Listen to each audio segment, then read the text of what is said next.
मंगलम भगवान वीरो मंगलम गौतमो गणी मंगलम कुंद कुंदार्यो जैन धर्मोस्तु मंगलम जैन धर्मोस्तु मंगलम। पिछली बार हमने ये चर्चा की थी कि ज्ञान की प्राप्ति में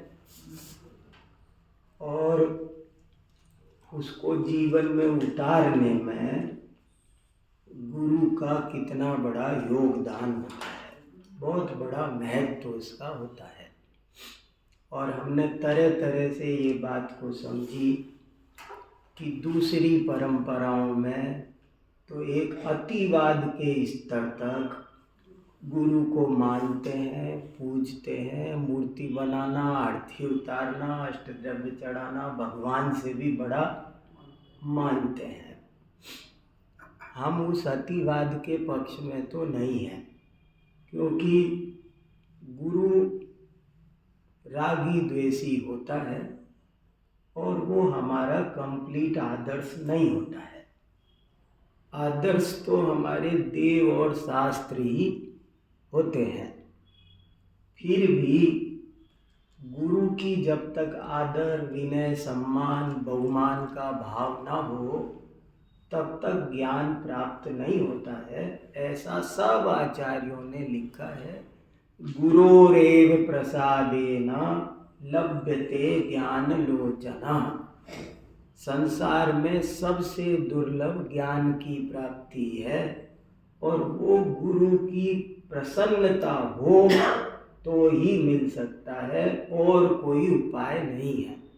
संसार में सब चीज की प्राप्ति और तरीकों से हो सकती है, लेकिन ज्ञान एक ऐसी वस्तु है कि जो गुरु स्वेच्छा से प्रसन्न होकर कृपा करके दे तो ही मिल सकता है, अदरवाइज कोई विकल्प नहीं है। उदाहरण दिया था कि आप पढ़ाने वाले की छाती पर बंदूक रख दो, कहो कि भैया हमको समय सार पढ़ाओ, तो वो नहीं पढ़ा सकता। माने बंदूक की नोक पर उसका सारा वैभव छीना जा सकता है, घर, मकान, दुकान, पासवर्ड, लेकिन ज्ञान तो नहीं प्राप्त किया जा सकता। ज्ञान प्राप्ति का एक ही उपाय है कि गुरु की कुछ सेवा की जाए। सेवा से ही मेवा मिलती है, ऐसा ही संसार का स्वरूप है ही ये। लोग कितना कितना सब कुछ करते हैं और हम लोगों को विषय भोगों की रुचि होती है, तो हम संसारी प्राणियों के लिए कितना कुछ करते हैं। हम एक डॉक्टर को कितना भाव देते हैं। डॉक्टर को घर के प्लम्बर, इलेक्ट्रीशियन, काम वाले सबको भाव देते हैं। मैं आपको नहीं कह रहा, मैं अपने को ही कह रहा हूँ। हम लोग पे मास्टर्स होते हुए भी उनके हाँ, बहुत कुछ हम सबको महत्व देते हैं, लेकिन थोड़ा ऐसा मैं नोट कर रहा हूँ, ऐसा देखा जाता है कि लोग जिससे ज्ञान प्राप्त करना चाहते हैं, पढ़ते हैं, उस पर ध्यान नहीं देते हैं। ऐसा मैं महसूस कर रहा हूँ ऑल ओवर। कोई हमारे घर का आदमी बीमार हो जाए तो हम उसके लिए कितना करते हैं। रात और दिन संसारी प्राणी है, लेकिन हम उसके मोह में कितना कुछ करते हैं। कितने महीनों तक हम हॉस्पिटलों के चक्कर लगा सकते हैं, सब कुछ। लेकिन हमारे गुरुजी जिनसे हमें ज्ञान प्राप्त हो रहा है, अगर वो 2, 4, 6 महीने से मिले नहीं हैं, बीमार पड़े हैं, तो कोई जाके खबर तक नहीं लेता है। ऐसी ऐसी स्थितियां देखने में सबकी भी नहीं कह रहा हूँ, मेरी बात को जनरलाइज मत करना, लेकिन जो इस तरह का व्यवहार करते हैं उनको वैसा ज्ञान प्राप्त नहीं हो। मैं जरा सी बातें बहुत सामान्य वे में ही कह रहा हूँ, कोई बहुत सीरियसली भी मत ले जाना, लेकिन कुछ है भी बात। और वो बड़े पंडित जी एक दोहा सुनाते थे कि पंडित चले बाजार में, चेला लीने घेर, सुख दुख की पूछे नहीं, जय जिनेंद्र की ढेर। कई दफे ऐसा होता है कि कोई मतलब नहीं है, और कितने ही लोग तो इतना वो करते हैं कि कहीं मिल गए ना। मेरे को कई दफे ऐसा अनुभव है कि मैं मंदिर में दर्शन कर रहा हूँ, कहीं किसी मंदिर में परिक्रमा दे रहा हूँ, और कोई आदमी कहता है आप हमारे मंदिर में स्वाध्याय नहीं करते हैं, आप हमको नहीं पढ़ा। मैं दर्शन कर रहा हूँ, वो कहते हैं आप। मैंने कहा तुमको अभी यही टाइम मिला, कभी आज यहाँ के पीछे तो तुमने कभी पूछा नहीं। आजकल इतने फोन के साधन हैं, आप फोन से बात कर सकते हो। यशस तिलक चंपू में विद्वान का किस तरह सम्मान होना चाहिए, बोले सोने की पालकी में लाओ, जहाँ क्या क्या सब लिखा है, और करने हमारे यहाँ एक परंपरा रही है। तो इसलिए मैं सिर्फ ये कहना चाहता हूँ कि अपन सब ज्ञान के मार्ग में आए हैं, तो यदि हम थोड़ा सा गुरु को सीरियसली लेंगे तो हमको अच्छा ज्ञान प्राप्त हो जाएगा। इतनी मेहनत में ज़्यादा मिल सकता है। ये मेरा सिर्फ आप सबके साथ अपना अनुभव शेयर करना था। मैंने जब जब गुरु को सीरियसली लिया, उसकी थोड़ी सेवा की, तब तब मुझे बहुत ज्ञान प्राप्त हुआ है। ऐसा मेरा पर्सनल अनुभव है, इसलिए मैंने आपको वो चाबी दी है कि भैया थोड़ा सा प्रेम से तो बोलो। और फिर एक और नेक्स्ट स्टेप उठाकर ये बताना चाहता हूँ, आप गुरु को प्रसन्न मत करो, लेकिन गुरु को रुष्ट तो मत करो। चलो छोड़ो, तुम सेवा मत करो, तुम उसे प्रसन्न मत करो, लेकिन तुम ऐसा व्यवहार करते हो कि वो नाराज हो जाए, वो दुखी हो जाए। अब बताओ, जो गाय, वही गाय का उदाहरण दिया था पिछली बार कि गाय दूध देगी तो प्रसन्न होके देगी, लेकिन मारोगे पीटोगे तो वो जितना दे रही होगी ना, नॉर्मल भी चल रहा होगा ना, उतना भी वो चढ़ा जाएगी। कई बार ऐसा देखा गया है कि देखो, गुरु की, अध्यापक की एक विशेषता होती है कि कोई सच्चा गुरु अध्यापक होगा ना, उसे समय नहीं होता है, उसे खुद संसार सागर पार करना है, उसे भव का अभाव करना है, उसके पास टाइम नहीं है। वो यदि हमें पढ़ाने का टाइम निकाल रहा है तो हमें उसका थोड़ा एहसान मानना चाहिए, ना कि कुछ उल्टी सीधी इनकी कोई गरज होगी। या मान लो कभी किसी वजह से ऐसे अनुभव नोट किए हैं कि जैसे मान लो हम रोज स्वाध्याय करते हैं एक जगह, और मान लो वहाँ हम एक दिन नहीं गए, तो वहाँ मंदिर के अध्यक्ष का फोन आता है कि आज क्यों नहीं आए, आना पड़ेगा, बताया क्यों नहीं, पहले सूचना देना था। अरे भैया, हम तुम्हारे नौकर लगे हैं, तुमको हमारी चिंता करनी थी कि हमें तुम्हारी चिंता करनी थी।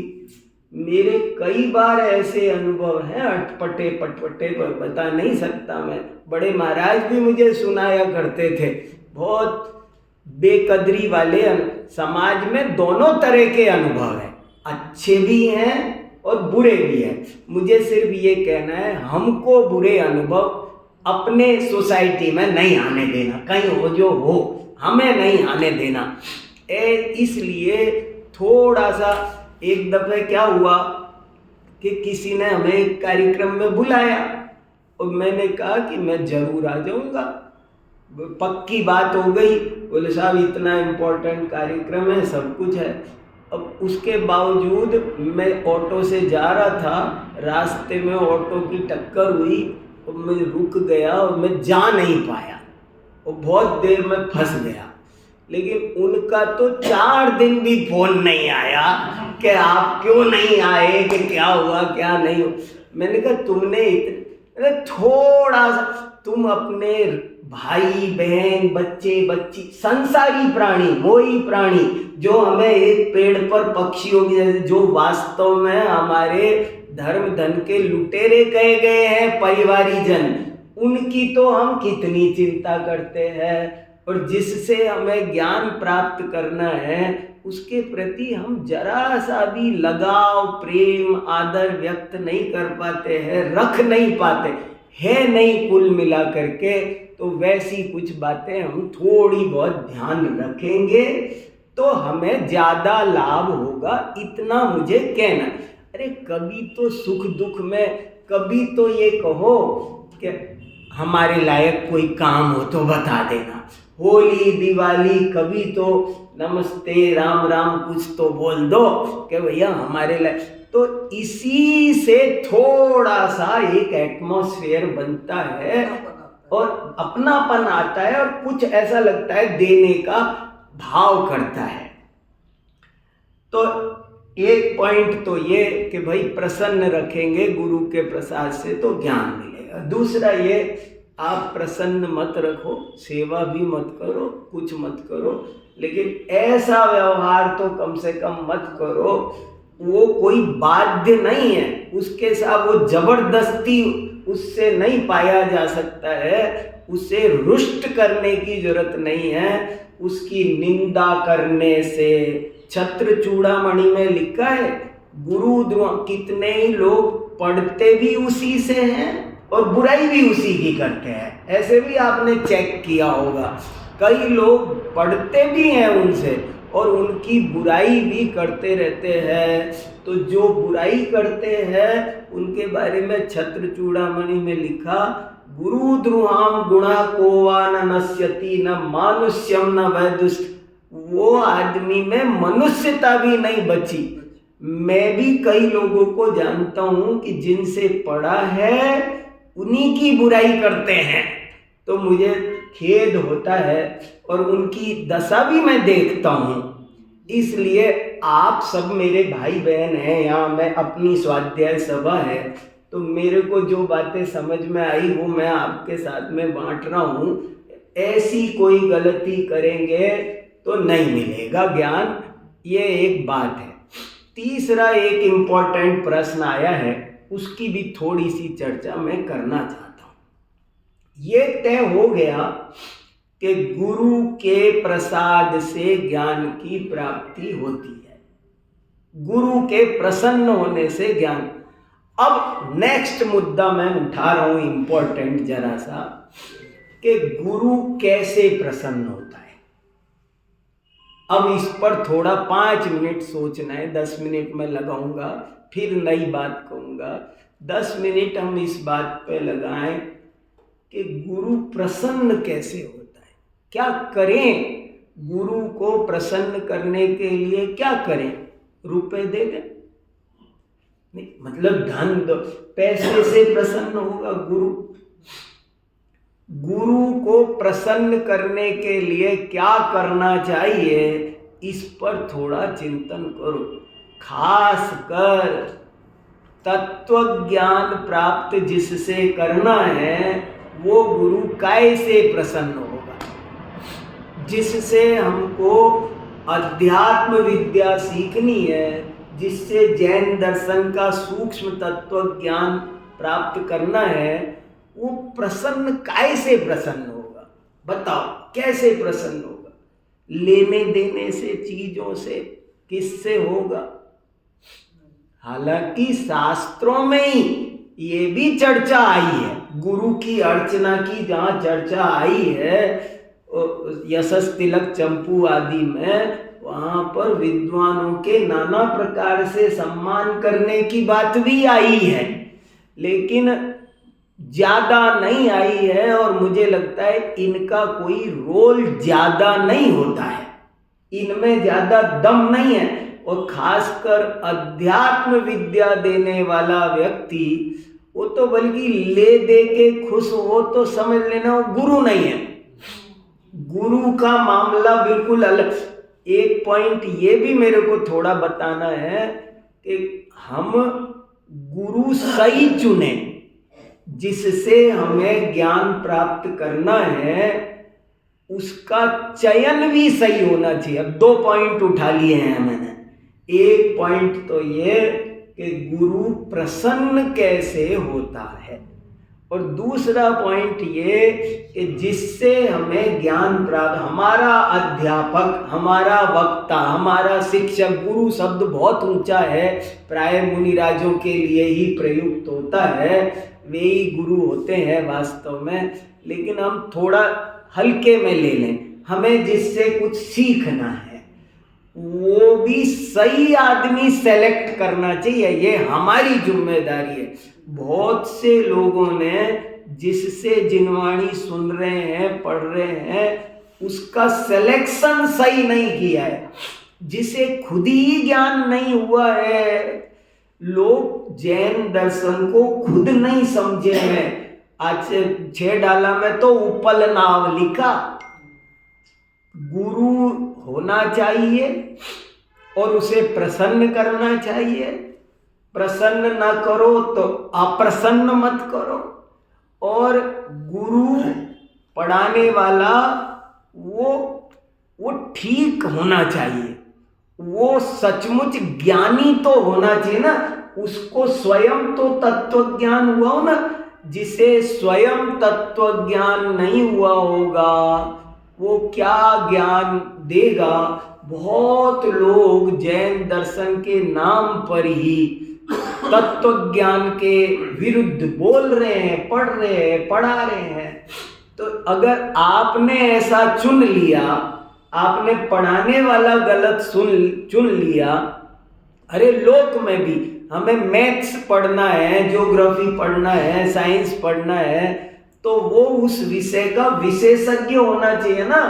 हम दुनिया में इलाज कहीं भी कराते हैं या उस विषय का स्पेशलिस्ट ढूंढते हैं। तो यदि हमें जैन शास्त्रों का ज्ञान करना है तो हमें थोड़ा सावधानी से ये देखना चाहिए कि जो पढ़ा रहा है उसे खुद भी समझ में आया है कि नहीं आया है। और उसकी 2-4 बड़ी अच्छी कसौटी हो सकती है, आप बना सकते हैं, आप परीक्षा कर सकते हैं। जिनवाणी कैसी है ये बात थोड़े दिन में आसानी से समझी जा सकती है।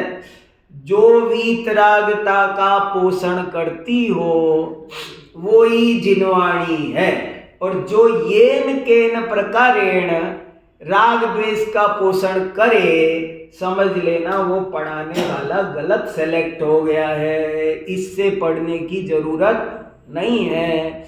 ऐसे ही स्यादवादमय जिनवाणी है। यदि वो स्यादवादमय कथन करता है तो समझो सच्चा वक्ता है, सच्चा अध्यापक है, और वरना समझो फिर गड़बड़ सेलेक्ट कर लिया है। और गुरु हावी होता हो, अपने से बांधता हो, तो भी समझना गुरु गलत है। जैन दर्शन का गुरु ऐसा नहीं होता है कभी भी। बड़े महाराज जी एक बात कहते थे कि शिष्य तो ये बोल सकता है कि ये मेरे गुरुजी हैं, लेकिन गुरुजी ये नहीं बोल सकते कि ये मेरा शिष्य है। बहुत इंपॉर्टेंट बात है, गजब की बात है। पिछली बार मैंने एक भजन सुनाया था, गुरु समान दाता नहीं कोई। उसमें लाइन आई, मेघ समान सबन पे बरसे, कछु इच्छा जाके नहीं होई। इसमें लिख के भी दिया था आपको कि जो गुरु ये नहीं बोलेगा कि ये मेरा चेला है, ये मेरा शिष्य है। गजब की बात है, बोलते ही गया काम से, गड़बड़ हो गई, गड़बड़ हो गई। वो गुरु सच्चा गुरु नहीं है। जिस गुरु को लोकेशना बची हुई है, जिस गुरु को वित्तेषणा बची है, जिस गुरु को एक तरह की आसक्ति है वो गुरु नहीं है। वो हम जिस चीज को छोड़ने के लिए गुरु ढूंढ रहे हैं वो खुद उनमें फंसा हुआ है, तो हमें क्या निकालेगा।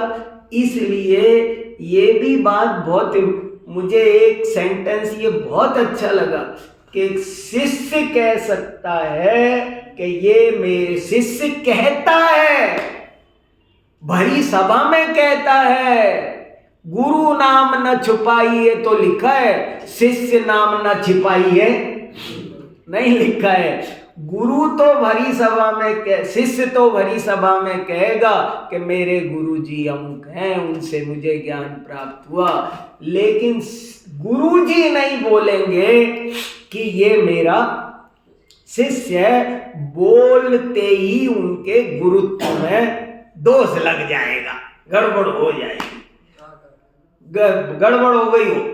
और एक दोहा मुझे ये बहुत अच्छा लगता है, अपन 2 पॉइंट पर चर्चा कर रहे हैं ना, गुरु प्रसन्न कैसे हो, तो एक दोहा बहुत अच्छा है, सिख तो ऐसा चाहिए गुरु को सब कुछ दे, गुरु भी ऐसा चाहिए सिख से कछु न ले।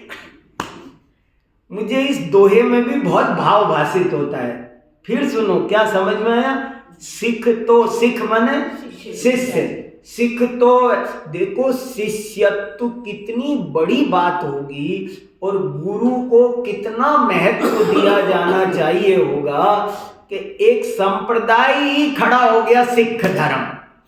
सिख धर्म, सिख धर्म का एक ही मैसेज है, शिष्य बनो। तो सिख तो ऐसा चाहिए गुरु को सब कुछ दे, सर्वस्व समर्पण की भावना। मेरे पास जो कुछ भी है, इन गुरु जी ने मुझे जो कुछ दिया है, मुझे जो ज्ञान दिया है, उसके सामने ये कुछ भी वैभव नहीं है। मुझे तो गणेश प्रसाद वर्णी जी की एक घटना बहुत याद आती है। गणेश प्रसाद वर्णी जी अष्टसहस्री पढ़ना चाहते थे और उस जमाने में उनको कोई जैन पंडित नहीं मिला पढ़ाने वाला, तो एक ब्राह्मण पंडित थे अंबादास शास्त्री बनारस में। वो उनके पास गए और गुरुजी मुझे अष्टसहस्री पढ़ा दो। सोचना इस घटना पर, जैन विद्वान नहीं मिला, वो के ब्राह्मण पंडित के पास हाथ जोड़ के गुरुजी मुझे ये ग्रंथ पढ़ना है, आप पढ़ा। बोले बच्चा पढ़ा तो सकता हूँ, लेकिन तुझे सुबह 5 बजे मेरे पास आना पड़ेगा। 5 से 5:30 आधा घंटा मैं तुझे टाइम दे सकता हूँ। और वे 5 बजने में 5 मिनट पहले वहाँ पहुँच जाते थे। आधा घंटे अंबादास जी उनको अष्टसहस्री पढ़ाते थे। और जिस दिन अष्टसहस्री कंप्लीट हुई, पढ़ाई पूरी हुई, उस दिन गणेश प्रसाद वर्णी जी ने अपने पास 500 रुपए की एक अंगूठी थी। उस जमाने में उनकी कुल चल अचल संपत्ति यही थी। उनकी माँ चिरौंजा बाई ने कि ये है ना, इसको जो कुछ दो रुपया पैसा ये दान दे देता है, एक सारी प्रॉपर्टी जो कुछ देना था उसकी एक अंगूठी बना के उनको पहना दी कि दुख सुख में काम आ जाएगी। एक अंगूठी दे दी थी। जब वो अष्टसहस्री पूरी हुई तो गणेश प्रसाद वर्णी ने वो अष्टसहस्री गुरु जी के चरणों में रख दी। और गुरु जी को ये बात पता चली गई थी, इतने दिन से पढ़ा रहे थे कि इसके पास कुछ नहीं, भक्कड़ बाबा है। और फिर भी जब वो ये चढ़ाने लगे तो वो अंबादास जी कहने लगे, अरे बच्चा तू ये क्या करता है, तेरे पास कुल जमा पूंजी यही है और तू ये चढ़ाता है। तो मैं नहीं लेता, तू इसे रख अपने पास में। मैंने तो तुझे अपना जो फालतू टाइम था ना वो दे दिया, तुझे पढ़ाना था, तू जिद कर रहा था तो पढ़ा दिया मैंने, कोई उपकार नहीं किया, तू रख ले इसे। तो वर्णी जी की आंखें गीली हो गई और वर्णी जी बोले, गुरु जी आपने अष्टसहस्री पढ़ाकर मुझे जो ज्ञान दिया है उसके आगे आज मेरे पास 3 लोक का राज्य होता तो आपके चरणों में रख देता। बोधि दुर्लभ भावना का गहराई से विचार करो। ये मेरा उस दिन भी कहना था, आज भी कहना है। संसार में सब कुछ मिल सकता है, अंतिम ग्रीवक लो की हद, पायो अनंत बिरिया पद। अनंत बार नौग्रेवक तक चले गए, शानदार रूप मिला, शानदार परिवार मिला, शानदार वैभव मिला, नौकर चाकर, निरोग शरीर, सब कुछ मिला, पे सम्यक ज्ञान न लाग। क्या पंक्ति दौलत राम जी ने लिखी है, फिर सुनो क्या लिखा। अंतिम ग्रीवक लो की हद, पायो अनंत बिरिया पद, पे सम्यक ज्ञानन लाधो, दुर्लभ निज में मुनि साध। बोले एक ही चीज नहीं मिली, सब कुछ मिला। बताओ, अपन जरा सी बात सोचते हैं, अरे ये मुझे जुकाम क्यों हो जाता है, ना हो तो अच्छा रहे, मैं मेरे जुकाम की चिंता। कामदेव जैसा शरीर मिला अनेक बार, वैक्रियक शरीर मिला, वैभव मिला, रिद्धियां मिली, पर सम्यक ज्ञान लादो, दुर्लभ निज में मुनि साध। जो सम्यक ज्ञान दे उसकी हमको कितनी महिमा आनी चाहिए, सोचो। एक किसी अजैन विद्वान ने, कवि ने तो यहां तक लिखा है कि गुरुजी मैं अपने शरीर की चमड़ी उतारूं और आपके लिए जूतियां बना दूं तो भी मैं उस आपका उपकार चुका नहीं सकता। ये मैं सब चीजों का, सब मेरी बातों को आप लोग समझ रहे हो ना, शांति से, कुछ गड़बड़ सड़बड़ मत ग्रहण कर लेना कि ऐसे कह रहे वैसे कह रहे हैं। मैं अपना अनुभव बता रहा हूं। मुझे जब जब ज्ञान प्राप्त हुआ, जब मैंने पढ़ाने वाले को हल्के से लिया तो मैंने 10 गुरु निकल गए और मुझे ज्ञान नहीं मिला। और जब मैंने गुरु को थोड़ा सीरियसली लिया तो मुझे ज्ञान मिला। मैं वो मंत्र आपको देना चाह रहा हूं कि कुछ नहीं। और ये भी एक बात है, जब आप सीरियसली लोगे ना तो गुरु क्या ज्ञान देगा, आपकी आत्मा में ऐसी पात्रता प्रकट होगी कि मिट्टी की मूर्ति से ज्ञान प्राप्त कर लोगे, अपने आप कर लेगो। कौन देता है? अपनी पात्रता से अपने आप। एकलव्य को मिला ना। अरे इसीलिए पिछली बार ये भी बताया था आपको, आत्मा ही आत्मा का गुरु है। सही पूछो तो आज है ना, देखो मैं फिर एक बात कह रहा हूं, सही टीचर चुनना, और सही टीचर ना मिले तो खोजना, इंतजार करना, पर गलत टीचर मत चुनना। आप अपने स्वाध्याय के बल पर भी बहुत कुछ पा सकते हो, अपने स्वाध्याय के बल पर बहुत कुछ। ट्यूशन मार्क का भी तो है ना। हाँ, गड़बड़ नहीं होनी चाहिए। लोग, बहुत से लोग है ना, जाने कैसे जादू की तरह किसी एक, मैं देख रहा हूं समाज में कि कुछ लोग ऐसे हैं जो एक व्यक्ति के अंधभक्त बने। हमने तो इनको गुरु मान लिया और बंधे हुए हैं उनसे, और वो मैं देखता हूं कि उस गुरु को खुद नहीं आता जाता है और ये उनके भी शिष्य बन रहे हैं। तो तुम क्या पाओगे? वो तो खुद कंगाल है और तुम बंद और गए। अब दूसरे का सुनते और नहीं हो, अब तुम दूसरे का सुनते पढ़ते नहीं हो, तुम स्वाध्याय भी बंद कर दिया। इसलिए बहुत जरूरी है, अंतिम ग्रीवक लो की हद, पायो अनंत बिरिया। अनंत बिरिया, बिरिया माने बार, अनंत बार हमने ग्रेवक तक गए, क्या नहीं पाया होगा बताओ? क्या काय की कमी रही होगी? नहीं, अपन सोचते हैं अच्छा पति मिले, अच्छी पत्नी मिले, अच्छा बच्चा मिले, अच्छी नौकरी मिले, अच्छे ये मिले, अच्छा पार्क मिले, अच्छी कॉलोनी मिले, अच्छा मकान मिले। क्या नहीं मिला होगा, लेकिन कह रहे सब मिला पे सम्यक ज्ञानन लाधो। दुर्लभ, ये दुर्लभ है।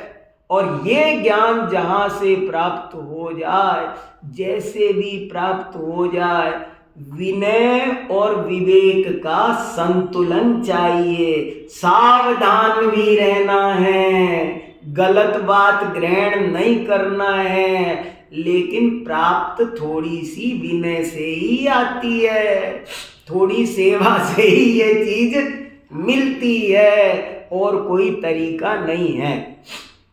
अब गुरु प्रसन्न कैसे होता है?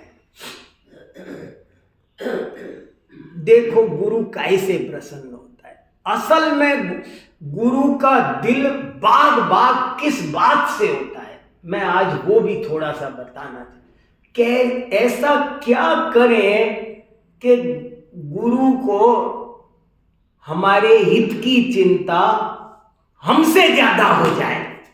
क्या करें? वो मूसलाधार बरसने लगे, क्या करे? गुरु काय से प्रसन्न होता है? तो मैंने कुछ बातें नोट की कि कैसे गुरु प्रसन्न होता है। गुरु वास्तव में धनादि से प्रसन्न नहीं होता। गुरु वास्तव में कोई उसकी सेवा की भी ज्यादा अपेक्षा नहीं करता। गुरु ऐसे होते हैं निष्प्रय, निर्वांछक। कोई मेरे पैर दबाएगा तब मैं सेवा, उसको ज्ञान। गुरु के मन में ऐसी कभी भी न तो कोई आर्थिक मदद की अपेक्षा रखता है, न कोई शारीरिक सहायता की, ये मेरी मालिश करेंगे, ये करेंगे, ऐसी भी दूर दूर तक किसी भी एक अच्छे गुरु के मन में कोई भावना नहीं रहती है। गुरु प्रसन्न होता है आपकी रुचि से, आपकी पात्रता से, आपके अंदर भव का अभाव करने की, तत्व ज्ञान प्राप्त करने की कितनी अच्छी सच्ची प्यास है, लगन है, बस इससे खुश हो जाता है। बस एक ही चीज से खुश हो जाता है। आपको सचमुच पढ़ना है। अगर हमें नहीं पढ़ना है, अगर वो पता चल जाता है, पढ़ने वाला पता चलता है और ऐसे ही नहीं पढ़ने वाला भी पता चलता है। कबीर का एक दुआ है, खैर खून खांसी खुशी, बैर प्रीति मदपान, रई मन दाबे ना दबे, जाने सकल जान। सब जानता है। तो पढ़ने, अगर हमारे अंदर पढ़ने की सच्ची ललक होगी, हम सचमुच तत्व ज्ञान करना चाहते होंगे, अगर हमें 5 इंद्रिय के विषयों की बहुत रुचि रही, अगर हमको वही सांसारिक रुचि रही, तो गुरु भोनहार पर छोड़ देता है। क्या करे भैया, इसको नहीं समझ। कई दफे ऐसा होता है, बहुत, हम तो सब, हमारी तो लाइन यही है ना, तो कॉलेज में भी पढ़ा रहे ना, देखते हमको रोज ही सब तरह के और बहुत दुर्लभ बच्चे पढ़ने वाले मिलते हैं। 1% का असली रेशियो होता है। मैं बहुत दफे कहता हूँ कि देखो बच्चों, अब अपनी क्लास शुरू हुई, अब कल से है ना, तुम लोग करेक्ट इतने बजे अपना पीरियड शुरू होता है, टाइम से आना, अपन लगातार पढ़ेंगे। और फिर देखा दूसरे दिन नहीं आए, फिर का क्या बात है आए नहीं, फिर का देर से, फिर दूसरे दिन का, अब 2 दिन कह दो, 3 दिन कह दो, फिर क्या करो? समय पर आना, अनुशासन से आना, और इतना कहा कि किताब लेके आना, पेन लेके आना, मैं कुछ लिखाऊंगा, कॉपी ले। गुरु उपदेश देता है, शिष्य उसे आदेश की तरह लेता है। अरे तुमसे कॉपी मंगाई थी, पेन मंगाया था, तुम कॉपी पेन और 3 दफे कह चुके अच्छा कल जरूर लेके आना, फिर नहीं ला रहे। तुम कॉपी नहीं ला रहे, पेन नहीं, मैं क्या खाक पढ़ाऊं तुमको? टाइम पे आ नहीं रहे। कई दफे किसी का कुछ काम, कोई दुख सुख हो तो दूर करने का उपाय भी करते हैं, लेकिन वो नहीं मानते हैं, तो क्या करें? एक दफे ऐसे हुआ, एक लड़का हमारे यहाँ कहने लगा गुरुजी मेरे पास इनकम का कोई सोर्स नहीं, बहुत दिक्कत, खाने पीने रहने में, मेरा पढ़ाई में मन नहीं लग रहा। लेकिन वो अच्छा योगा जानता था। तो मैंने एक स्कूल, मेरा जानकार था, मैंने उस स्कूल में कहा आप लोगों को पीटीआई की ज़रूरत है, हमारा एक अच्छा विद्यार्थी है, आप रख लो। तो वो प्रिंसिपल ने कहा उसको कल सुबह 8 बजे भेज देना। बोले आपने कहा आप 8 बजे भेज देना। मैंने उस बच्चे से कहा बेटा फला स्कूल में मेरी बात हुई है और तुम 8 बजे चले जाना। साहब 3-4 दिन बीत गए। 3-4 दिन बाद वो लड़का मुझे मिला। मैंने कहा क्या हुआ तुमने बता? गुरुजी मैं जा नहीं पाया, मैं सो गया, मेरी नींद लग गई, मैं उठा नहीं। तो मैंने कहा कितने बजे उठे तुम? बोले मैं 9 बजे मेरी नींद। तो तुम 9 बजे ही चले जाते, मुझे फोन करते, तुम दूसरे दिन चले जा। तुमने तो उस दिन के बाद में कोई रिपोर्ट ही नहीं दी ना वहाँ। मैंने कहा तुम नहीं सोए, तुम्हारा भाग्य सो गया, मैं क्या करूं बताओ तुम? मैं तुम्हारे लिए कुछ कर रहा था और सब सेट हो गया और तुम, इतना बड़ा काम तुम्हारा होने वाला था और तुम गए भी नहीं। और बताए तो हमारी लापरवाही से गुरु नाराज हो जाते हैं। जो लापरवाह होता है पढ़ने में, जिसे रुचि नहीं है, जो कुछ याद नहीं करता है, उसको बहुत तकलीफ होती है। मैं आत्म प्रशंसा नहीं करनी चाहिए, पर एक छोटी सी घटना है। बड़े महाराज जी मुझे कोई श्लोक देते थे और वो श्लोक देते थे, मैं उसे याद कर लेता था। 3-4 दिन बाद किसी प्रसंग में वो श्लोक उनको जरूरत पड़ती थी, अरे वो श्लोक तो मुझसे पूछते थे, तो मुझे वो कंठस्थ होता था और मैं तत्काल बोल देता था ये श्लोक है। वे इस बात से इतने खुश होते थे और मुझे रोज श्लोक देने लग गए। मैंने उनकी कृपा से कम 5000 श्लोक गाथा याद किए। वो मुझे रोज कोई नई बात मिले, अच्छी बात मिले तो वो बताते थे और नाम लेते थे दूसरे 2-3 लोगों का कि उनको देता हूं, वो कहीं मिलता ही नहीं है ना, वो नोट कर। मेरे पास एक डायरी पेन हमेशा जेब में, और मैं उसे नोट करता था और नोट नहीं करता था, खाली उसे याद कर लेता था। और जब 2 दिन बाद में किसी प्रसंग पे, मान लो ऐसा होता था उनके पास, तो 3 दिन बाद कोई वाइस चांसलर बैठा है और महाराज जी कहते अरे वो श्लोक था ना एक, मैं कहता था मुझे याद है। वो इस बात से इतने प्रभावित होते थे कि मुझे धड़ाधड़ श्लोक देते चले गए और मेरा भंडार भर गया, मेरी फाइलें भर गई। बताओ ज्ञान कैसे आया? मैंने उनके लिए कभी, मुझे याद आता है कि मैंने मेरे गुरुओं के लिए ज्यादा कुछ किया नहीं है, लेकिन वो ये देखते थे कि ये पढ़ता है, सिंसियरली लेता है।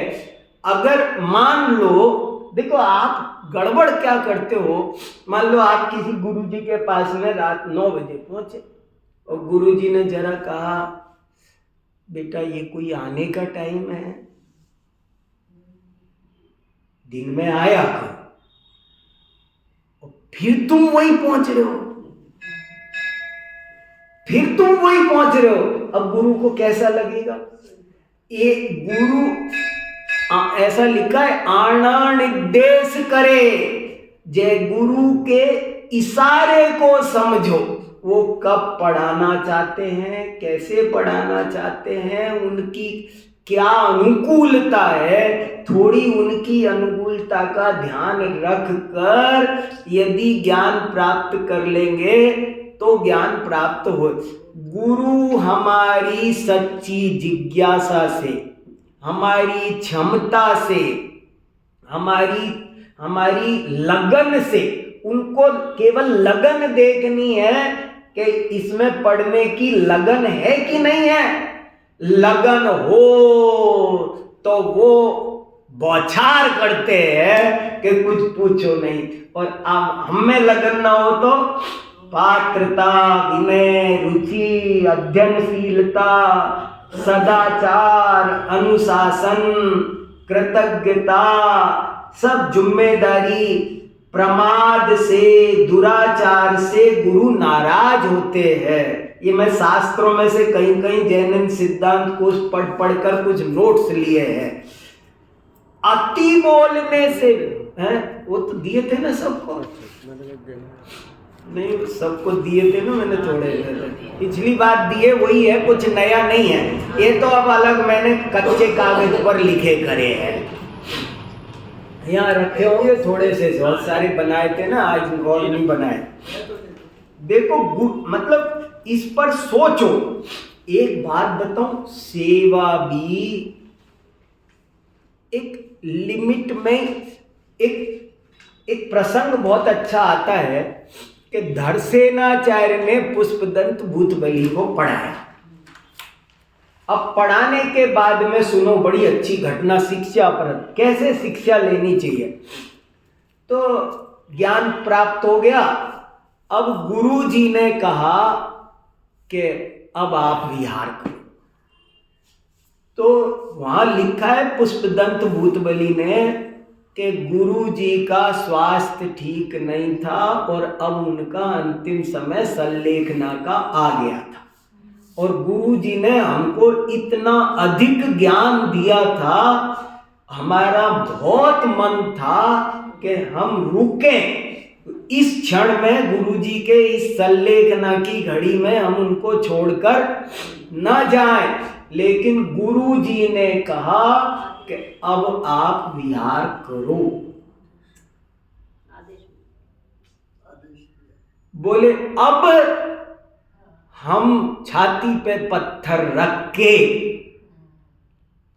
वहां से विहार कर गए, और वहां लिखा है गुरु वर्णम अलंघिज्जम, गुरु वर्णम अलंघिज्जम, गुरु के वचन का कभी भी उल्लंघन नहीं करना चाहिए। गुरु को येन केन प्रकारेण कभी कुछ गलती भी हो जाए ना तो क्षमा मांग के, गलती पर गुरु डांटे तो बुरा नहीं मानना चाहिए। कई दफे ऐसा होता है, एक बच्चा क्लास में आता नहीं था, 2-3 बार 4 बार कह दिया कल से अपन पढ़ेंगे, फिर कल भी नहीं, परसों भी नहीं, फिर 5-7 दिन बाद आया, मैंने कहा तुम निकलो क्लास से बाहर, नहीं पढ़ाते तुमको। वो तो निकल के चला गया। मैंने कहा तुम तो बड़े आज्ञाकारी निकले। मैंने कहा आज मैंने तुमसे कहा, आज तो बड़े आज्ञापाल, तुरंत निकल के चला गया। मैंने कहा हद हो गई भाई। मतलब ऐसी आज्ञा अरे आज तो गर्दन झुका के खड़ा रहता थोड़ी देर जब, अरे मेरे पास एक दफे 8वीं क्लास में गणित की किताब नहीं थी, और मैं क्लास में गया तो गुरुजी ने कहा तुम किताब खरीद के नहीं लाए, तुम इतने कोर्स शुरू हो गया, क्लास शुरू होगी, क्लास नहीं लाए, अब क्या करूं मैं, क्या जवाब दूं, नहीं खरीद पाए। और वो तो बोले तुम निकल जाओ। तो वहीं खड़े हो, कैसे खड़े हो, अरे निकलते हो कि नहीं। भैया बहुत जोर से डांटा, तो भी निकले क्लास के बाद, और वहां दरवाजे पे जाकर फिर खड़े हो गए नीचे जाकर के। अब भरी क्लास, बैठ जाओ, कल किताब लेके आना। अरे ऐसे ही होता है, ये व्यवहार है क्या। तो गुरु को कभी गुरु नाराज भी हो तो हमारे भले के लिए हो रहा है, ऐसे सोचना चाहिए। कभी मैंने एक लेख लिखा है ताड़ना का महत्व, और मैं एक वाक्य सुनाता रहता हूँ। एक दफे हमारे यहाँ एक बहुत बड़े प्रोफेसर आए थे। मुझे ये बड़ा सौभाग्य मिलता है, हमारी यूनिवर्सिटी में एक से बढ़कर एक देश के सेलेक्टेड विद्वान आते हैं। मैं क्या बताऊं, लाखों रुपए देकर उनके भाषण सुनने चाहिए, ऐसे ऐसे आते हैं। तो एक दफे एक बहुत बड़े विद्वान आए, उन्होंने एक दफे समझाया बच्चों को कि देखो बच्चों, गुरु जी के दर्शन भी मिल जाए ना तो तुम भाग्य समझा करो।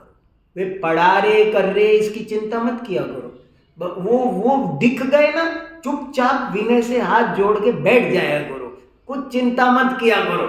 गुरु के दर्शन भी मिल जाए तो समझना भाग्य है, और प्रवचन मिले तो समझना महाभाग्य है, और गुरु जी डांट दे तो समझना अहोभाग्य है। अरे डांटते भी किसको है? अरे इतना अपनापन आने दो, इतना चांस दो। गुरु जी से कभी कहो तो सही कि गुरु जी आप मेरा ख्याल रखो ना, मेरे कुछ भी हो ना तो आप मुझे डांट दिया, आप मुझे थप्पड़ मार दिया करो। गुरु जी को डांटने का हक दो, एक बार दे के तो देखो कि गुरु जी आपको मुझे मेरा जीवन अब आपके हाथ में है, आपको संभालना है। मैं बड़ा लापरवाह किस्म का हूँ, कभी बचपन में पढ़ा नहीं, ये नहीं हुआ वो नहीं हुआ, मुझे कुछ आता नहीं, मैं गलत लिखता हूँ, अशुद्ध बहुत लिखता हूँ, वर्तनियाँ आती नहीं। आप तो शत्रु की तरह निडर होके मेरे को मारा करो, जैसे निकले वैसे निकालो मेरी गलती, पर आप निकालो, ठीक करो गुरु जी। ऐसे गुरु जी को अधिकार दिया जाता है। दोषों को निकालने के लिए थोड़ा फोर्स लगाना पड़ता है कभी कभी, और वो फोर्स गुरु तब लगा पाता है जब आप उसे थोड़ा सा राइट दो, नहीं तो जमाना खराब है। आजकल जरा से में ही बात की बतंगड़ बन जाता है, इसलिए थोड़ा सा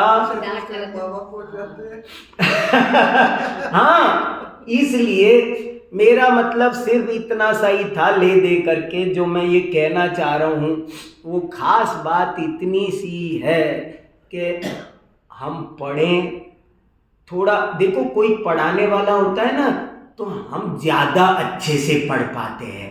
अपने पढ़ते तब उतना उपयोग एकाग्र नहीं लगता, उतना कंसंट्रेशन नहीं लगता, लेकिन जब गुरुजी पढ़ाते करते हैं ना तो हमारा उपयोग बहुत एकाग्र होता है, हम सीधे से बैठ पाते हैं, हमारे माथे पे प्रेशर आ जाता है थोड़ा सा, कल गुरुजी पूछेंगे तो मुझे ये याद करके सुनाना है, बड़े बड़े भेद प्रभेद याद हो जाते हैं। तो जाने गुरु नाम की तत्व किसने बनाया है। देव बहुत उपकारी है लेकिन वीतरागी है, निष्क्रिय है, उनको हमसे लगाव नहीं होता, उनको हमसे पर्सनली अटैचमेंट नहीं होता। शास्त्र है वो भी बड़े उपकारी है लेकिन वे भी निष्क्रिय हैं। देव शास्त्र गुरु तीनों को एक लाइन में रखा, पर देव और शास्त्र निष्क्रिय निमित्त है। गुरु ही एक ऐसा है जो सक्रिय निमित्त है। आपको प्रमाद, खासकर प्रमाद सबसे ज्यादा, प्रमाद लापरवाही सबसे ज्यादा ज्ञान प्राप्ति में बाधक होती है, और वो प्रमाद अपने आप उस पर पार पाया उठा ही नहीं जाता, नींद नहीं टूट, 10 तरह के झंझट होते हैं। लेकिन जब आप किसी को गुरु बना लेते हो तो बहुत कुछ बातें आसानी से हो जाती है। एक श्रीमद् रायचंद्र ने दोहा लिखा है, मुझे याद आता है तो देखो,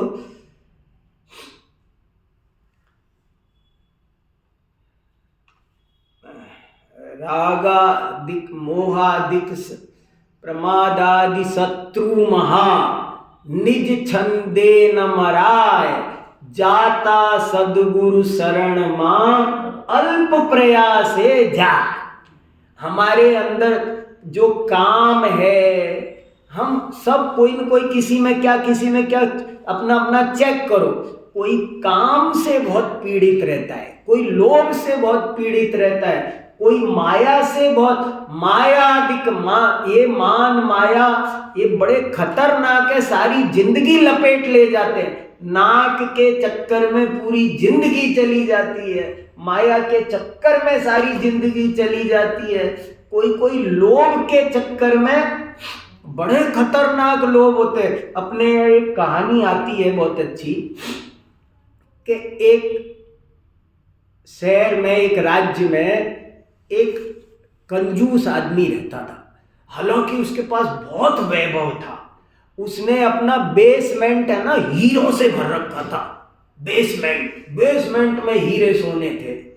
तो उसने बनाते बनाते एक हीरे का बैल बनाया, और हीरे का बैल बना करके वो ऐसे रहता था फटे हाल गरीब भिखारी की तरह, सब कुछ होते हुए भी। तो एक दफे बाढ़ आ गई भयंकर, अकाल पड़ गया, भुखमरी सी फैल। तो वो तब भी है ना कहीं कहीं कुछ रद्दी बटोरता फिर रहा था। तो राजा भी, सारी दुनिया घरों में बंद है, कोरोना फैलाओ जैसे कोई, सब घर में बंद है, लेकिन वो क्या कर, वो बीनने निकल रहा था, कंडे उपले। और तो राजा रानी बैठे थे महल में से देखा, तो रानी कहने लगी राजा से, महाराज आपके राज्य में ये देखो तो सही कितना गरीब है, अभी भी बेचारा है ना दाने दाना कोई ढूंढता फिर रहा है, इकट्ठा, इसकी कुछ मदद करो। तो उसको बुलाया राजा ने, बुलाया तो पूछा क्या चाहिए भैया तुमको।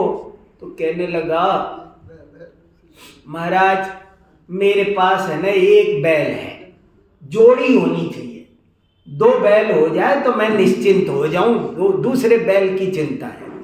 बोले अच्छा, तो बोले ऐसा करो हमारे कोई सा भी बैल ले जाओ जो चाहिए इसको। तो वहां भेज दिया बढ़िया बैल खाने में। तो गौशाला में कहने लगा, मेरे जैसे जोड़ी का बैल नहीं है, मुझे जोड़ी का चाहिए। ये भैया जोड़ी का कैसा चाहिए? मंत्री भेजा कि देख के आओ कैसा जोड़ी का बैल है। तो उसने एक रत्नों का बैल बना रखा था बेसमेंट में। तो मंत्री ने माथा ठोक लिया, हे भगवान इतने रत्न भरे हैं और फिर भी गरीब दरिद्र की तरह जीवन यापन कर रहा है। क्रोध नहीं छूटता है, गुरु छुटा सकते हैं। मान नहीं छूटता है, गुरु छुड़ा सकते हैं। माया नहीं छूटती है, पर गुरु निकाल देंगे। मानादिक शत्रु महा, निज छंदे न मराय, जाता सदगुरु शरण मां, अल्प प्रयासे जाय। तो थोड़ा सा हम गुरु की पहचान करें, परीक्षा करें, और मैंने जो कुछ कहा उसे सावधानी से संतुलित वे में समझें। यही मेरी भावना है। आज का समय हो गया। एक चीज और कह रहा हूँ सर, हाँ। गुरु जी एक बहुत खुश होते हैं हाँ जब उनका शिष्य तरक्की कर जाता है। हाँ, देखो वास्तव में वो हमसे भी ज्यादा ज्ञान प्राप्त कर ले, रुचि कर ले, तो उसे गुरु जी को खुशी होती है कि मेरा शिष्य एक दिन मेरा गुरु बन जाए, तब उसे खुशी होती है गुरु जी को। इतना बड़ा दिल गुरु जी का होता है। तो ऐसा गुरु हम सबको मिले, फिर उनके निमित्त से ज्ञान मिले। हाँ बहुत है। चलो।